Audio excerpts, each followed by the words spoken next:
Hey guys, it's Pranav with PM Studies Central. Welcome to the video. In today's video, we're going to be talking about the 5 tips that I have for you guys to pass the PMP exam. Before we get started though, if you do enjoy the video, give it a like or subscribe to my channel. That's actually the better option because I actually come out with a lot of great videos around project management and passing the PMP exam. So if you're planning on taking it anytime soon, definitely make sure you hit that subscribe button. So, what do you need to know to pass a PMP exam? Well, obviously, you need to know the material, but beyond that, today I'm going to give you 5 tips that helped me pass the PMP on my first try, and I only studied for a month. That's not ideal. I wouldn't recommend that to anyone. Don't study for only a month.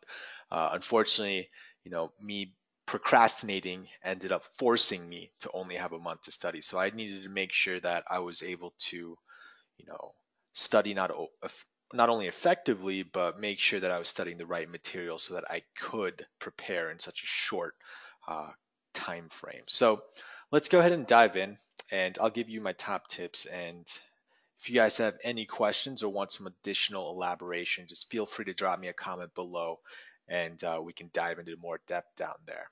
All right. So tip number 1. This is probably what helped me the most by far. And it's simply the fact that I didn't only rely on the PMBOK. PMBOK is a great resource. It contains a lot of valuable information. However, it's hard to digest. You can read it once, and I suggest everyone does read it once. However, after a certain time, reading it twice or a third time doesn't add any additional clarity as to the information that you're studying. So what I did was I actually went out and bought a number of different other resources to help me accelerate the learning process. And I went on Udemy, bought a few courses. I bought Rita's book over here, PMP Exam Prep. Highly recommended. You can pick it up on Amazon. And also watching YouTube videos. And that's kind of the reason I created this channel, was because, I felt that after going through the experience and, being able to do this, I felt like my experience needed to be shared. And I thought I could help a lot of others out there and help them pass as quickly as I did as well, especially those of you that, have taken it once and failed. What can I do right the second time? Well, the first the first thing you can do for the second exam is to make sure that you add some additional resources that can help elaborate on the concepts that you're learning in the PMBOK. So I'll actually toss one of my links down below in the description and on the screen here. If you follow it, it just goes to my resource page, and it'll show you all the different products that I purchased. And I view the PMP as an investment. It's going to help me accelerate my career. So spending an extra, 30, $40 on a Udemy course or on a book was definitely worth the investment.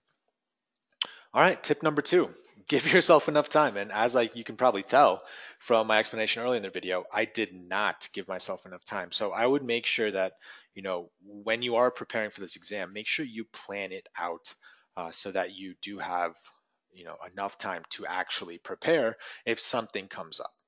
Life is random. Something at work, your family, who knows?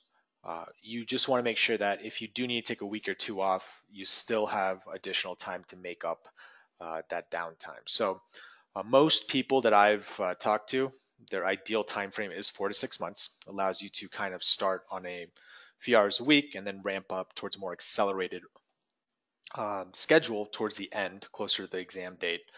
I'd say 3 months on average. If you do study every day and you're fairly consistent and you don't procrastinate, you can do it in 3 months. And rushed is obviously 1 month. And I would say that if you are focusing on doing it only a month, it should be your topmost priority. All right, tip number 3, smaller but more frequent chunks. All right, so the problem that many people take towards studying is, they won't do anything Monday through Friday, but then on Saturday and Sunday, they jam 7 to 8 hours worth of studying in. While that might work, it's not efficient. Studying in 8-hour blocks and taking up your entire weekend to do that. Sure, it sounds like you might be learning a lot in those 8 hours, but to be honest, your brain is going to shut off, and the rate at which you're retaining material is going to decrease. So that 8 hours essentially negligible in my books. You're going to be exhausted. Whatever you're doing in that 7th and 8th hour, you're not going to be able to remember 100% of it. So I would say the best approach to take is an hour every single day. Okay. That doesn't mean you have to do an hour on Saturday and Sunday too, because obviously you probably more, if you work a normal schedule, more likely going to have some extra time on those on the weekend. So increase that. Do 2-3 hours on the weekend. But the key is Monday through Friday to also add in an hour here and there. All right, tip number 4, create a schedule. This is probably the number one reason why I was passing on my first attempt was because I had a plan of attack. I had a strategy. I went in knowing exactly what I was going to do to get myself prepared for that exam. So don't wing it, plan it out, you know, make a calendar on Google Calendar and block out an hour every single day, block out 4 hours on the weekend, write in what you're going to do. Uh, don't even, even those hours, don't leave it empty. Put in, read chapter 3 or review cost review the math equation, whatever it may be. Just make sure that you put that in there so you know exactly what you're studying. So, and then an example of creating a schedule would be, month 1, do your first pass of the PMBOK. Month 2, go through Reader's Book, and month 3, perhaps a second pass of either of those books, and then focus on practice exams because practice exams are key to passing this. And if you haven't seen my other video, I actually talk about the 3 types of questions that you're going to run into on the PMP. Definitional math questions as well as situational questions. So take a look at that video if you want to know what type of questions you're preparing for as well. And the next beautiful thing about a schedule is the fact that you won't put things off. It's not just about creating the schedule, it's about also making sure that you stick to it. So um, make sure you follow it to a T. All right. And if you realize you're skipping here and there, then you need to extend your time frame. Push the exam date out if you do realize that you're not adhering to the strategy that you hope to implement to pass the exam on the first time. And tip number 5, like I just said, practice exams are key. Make sure you go in and see as many questions, go through as many practice exams as possible because the real exam is difficult. It's a 4-hour exam, 200 questions. You can't just try that for the first time and expect to know how to pace yourself in questions and leave yourself enough time to go through and review any questions that you've marked at the end of the exam. So, there's a bunch of free resources out on the internet. If you just go to Google and even type in PMP exam questions, there's a bunch of free exams out there. Some of the courses on Udemy as well, they provide you with a lot of great example exams. I took all of them, just so you guys know. My last week of studying was dedicated purely to reviewing exams and the questions. And the key is it's not just about taking the exam, getting a score, and then saying, "Oh shit, I failed," or "Oh shit, I passed." Great, woohoo! It's about identifying the questions you've missed and then going back and making sure you're reviewing those questions to see why you missed them.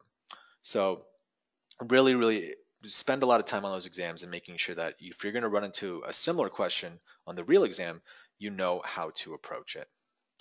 All right, guys. Well, those are my 5 tips. I think that if everyone takes this approach and incorporates this into their study strategy, you'll definitely be able to prepare for the exam and pass it on your first try.